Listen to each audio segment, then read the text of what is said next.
Welcome to the Crypto News. In this video, Chamath Palihapitiya shares his outlook for the economic markets and the Fed's most recent decisions. He also talks about the crypto collapse and its impact on the global economy. The thing that you have to do before you talk about what is happening now, I think it's probably useful to go back, and you have to really start at the end of the great financial crisis.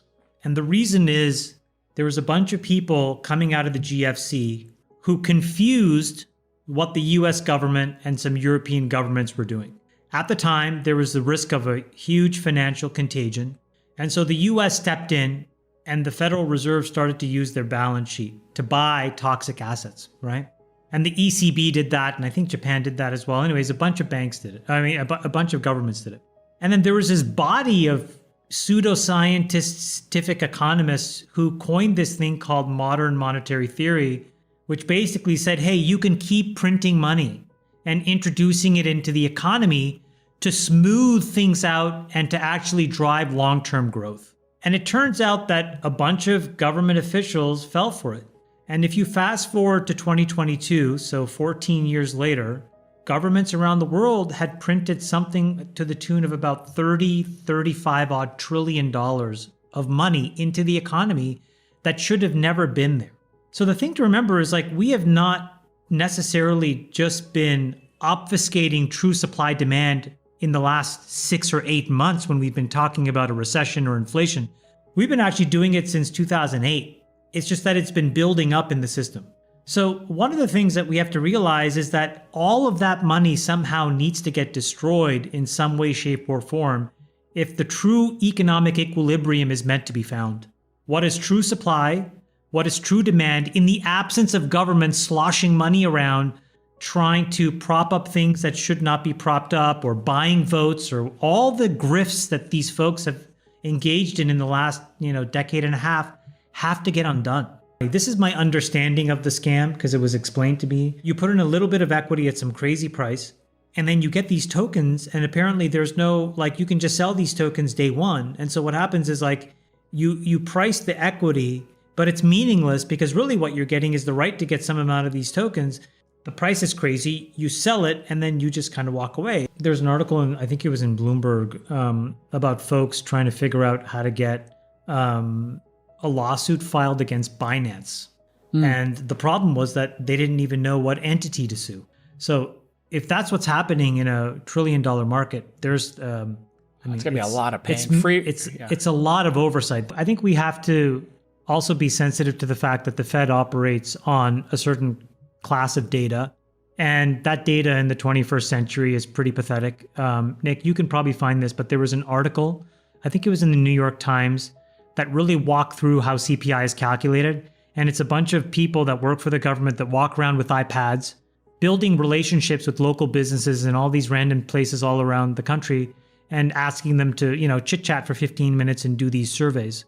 Now, you would have thought that in 2023 or 2022, what the government would have said to, Visa, MasterCard, American Express, all the payment rails, the banks, and Stripe is, send me a feed in the following structured way so that I can actually have an absolute precise sense of inflation, because inflation really only occurs when a good or a service trades hands for money, right? And you calculate what did that thing trade at the day before and what does it trade for today. I think you need to buckle your seatbelt because the next 3, 4, 5 months of CPI will probably be very, very bad. 7, 8, 9%. Why? There are a handful of components that have gotten completely run away. Number one, the biggest one is rent. And so rent works on a 3-month lag. We're going to reintroduce what the true owner's equivalent rent is into CPI. So we can already forecast that CPI going up. Oil is at $105 a barrel. Russia is basically trying to break the back of Europe by now messing with their nat gas supplies. The German energy minister yesterday said that if that happens, it could be a contagion equivalent to Lehman Brothers with respect to energy. When you play all of these things out, what you have is, unfortunately, rampant runaway costs that really have no mechanism to get back in check in the absence of some real governmental changes. Our policy on this Ukraine-Russia war, how we intend to sort of work or cooperate or fight with China, All of these things have to get solved. So in the absence of that, prices are going to continue to go up. And so what does the Fed do? How does it throw away what little credibility it has left when there's 8 and 9% inflation prints and saying, we think we're done for right now? You can't do that. So they will overcorrect because there's just going to be so much pressure for them to act. I mean, it's the worst kept secret in crypto how much insider trading is going on amongst the organizations that run the exchanges and their side pockets that they use to manage liquidity. I mean, it's the biggest thing that's been happening in crypto. It's not illegal to front run crypto trades. So most of these organizations that run an exchange, right, compete for order flow, and they're able to just look at that order flow and then they front run the trade and they're on the other side of that. So they're always making money. And so they were making tens of billions of dollars. Speaking of China for a second, we talk and we bloviate about our desire for energy independence, and we exclude Tesla from any sort of major meaningful legislation. We trumpet these companies that are just completely woefully behind in building energy independence. We think about like a gas tax holiday, but as like kind of like a something that still needs an act of Congress to pass, even though Congress has said they have absolutely no intention of passing it.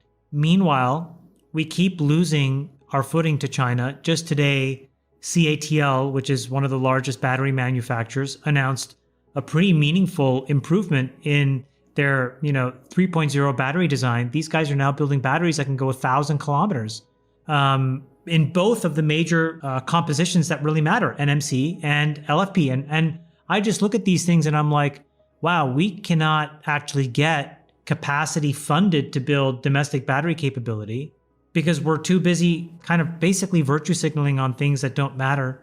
And in return, nothing happens. China continues to lap us. It's a really bad state of affairs. We are in a very odd period in terms of government effectiveness. Do you want to know one thing about crypto? I made over 3,000% in profit in a few weeks. Fact is, the traditional financial system, the traditional money system makes you poor, not rich. If you want to earn $500,000, $1 million, you have to wait until you're 50, 60, 70 in the traditional financial system, and you probably will still be broke. And you will be old. This is not a sexy combination, as you can imagine. But the question is, how can you start in crypto and make these profits? Where to invest? Where to start? My name is Gunnar and I'm from Germany, as you can hear, and things are a little bit different in Germany. More about that later on. Fact is, there are lots of different cryptocurrencies. It's a gigantic universe where beginners and professionals get easily lost. But there is light at the end of the tunnel. There are 7 key steps you need to follow to become successful in this market. You have to know them, and if you fail one of them, it's literally impossible to succeed in this market. Just an example, one of the key points is your exchange, and one of the biggest are, for example, Binance and Coinbase. These are trusted and well-established exchanges, but, and this is a big but, you won't find the super profitable coins on those exchanges. The unknown super profitable coins that get gigantic profits are not traded on those kind of exchanges. They are traded on much smaller insider platforms that are barely known. And I can tell you what those super secret exchanges are and why they are so profitable. And another super important thing are the right information sources. The point is, the internet is gigantic. There are hundreds and hundreds of YouTube channels, blogs, pages, and much more. And there are also market makers and influencers. For example, Elon Musk, he is not a crypto guy, but the moment he recommended Dogecoin, it went through the roof, to the moon, so to say. But why did he recommend it? Where did he hear it from? He didn't hear it from newspapers. And believe me, he is listening to someone. But you have to know who, and you have to react before he is reacting. This is really, really important. And these are only 2 of the 7 steps you have to follow in order to be successful in crypto. And if you want to know all of these steps in much more detail, and if you want to have a comprehensive checklist, here's what you should do. There is a link below this video. Click on this link and you will get the opportunity to subscribe to my channel. Click on the link and you will see a video where I explain the next steps. So see you soon, click on the link now. I'll see you there.